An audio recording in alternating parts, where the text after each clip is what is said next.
Due to particular currents in the Pacific Ocean, a new continent has been born. A mass of plastic waste the size of Europe. The EPA tonight is in a race to contain that toxic spill in Colorado, which the agency itself is responsible for.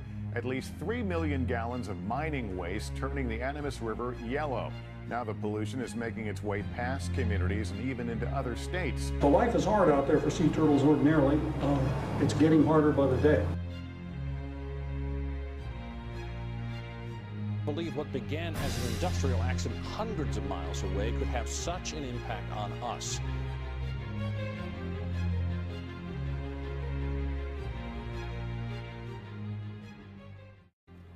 Water pollution is the contamination of water bodies, including lakes, rivers, oceans, aquifers, and groundwater.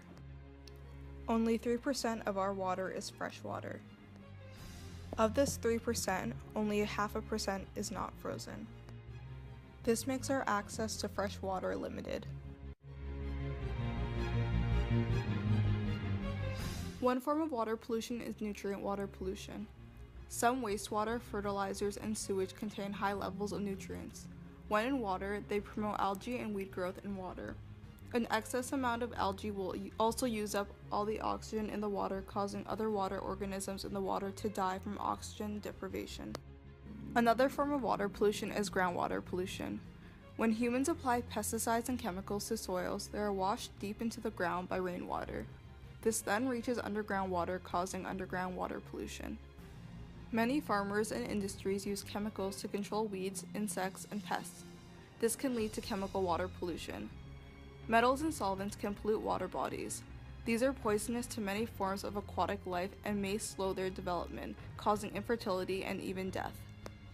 Oil spills are a very popular form of water pollution.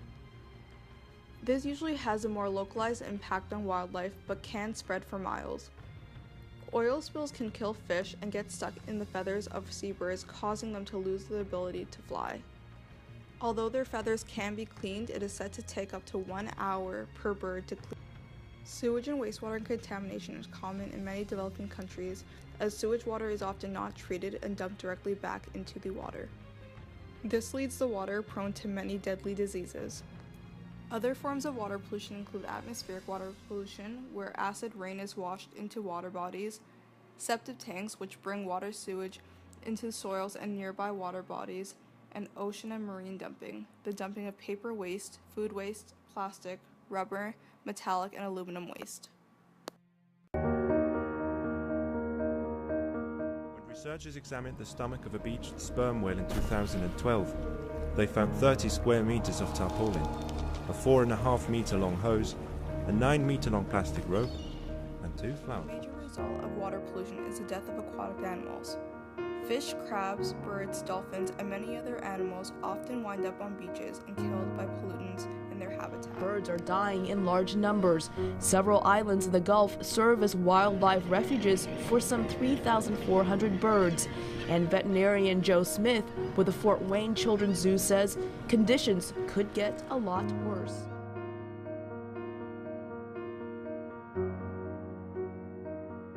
Water pollution disrupts food chains as pollutants such as lead are eaten by tiny animals. These animals are often then consumed by fish and shellfish, and the food chain continues to be disrupted at all higher levels. Every year, more than 100,000 turtles, marine mammals, and seabirds die a slow and painful death because they starve with a full stomach or because their intestines rupture. Human health risks are another result, as humans come in contact with diseases by eating poisoned seafood. Contaminated fresh water is also a result in water being undrinkable, as seen in Flint's water crisis.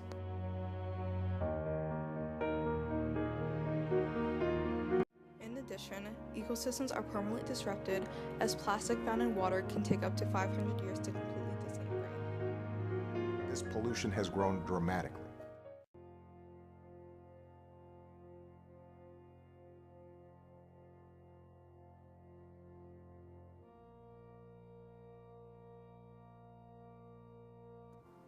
Problems with water pollution is its transboundary nature.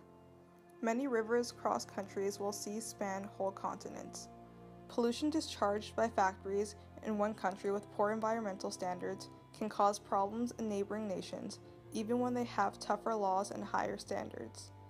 Environmental laws can make it tougher for people to pollute, but to be really effective, they have to operate across national and international borders.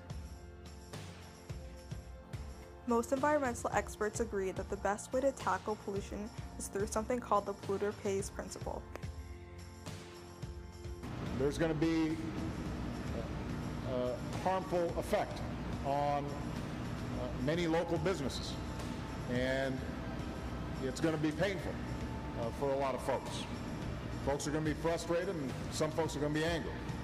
This means that whoever causes pollution should have to pay to clean it up one way or another. Polluter pays can operate in all kinds of ways. It could mean that tanker owners should have to take out an insurance that covers the cost of oil spill cleanups, or that shoppers should have to pay for their plastic grocery bags to encourage recycling and minimize waste. Ultimately, the polluter pays principle is designed to deter people from polluting by making it less expensive for them to behave in an environmentally responsible way.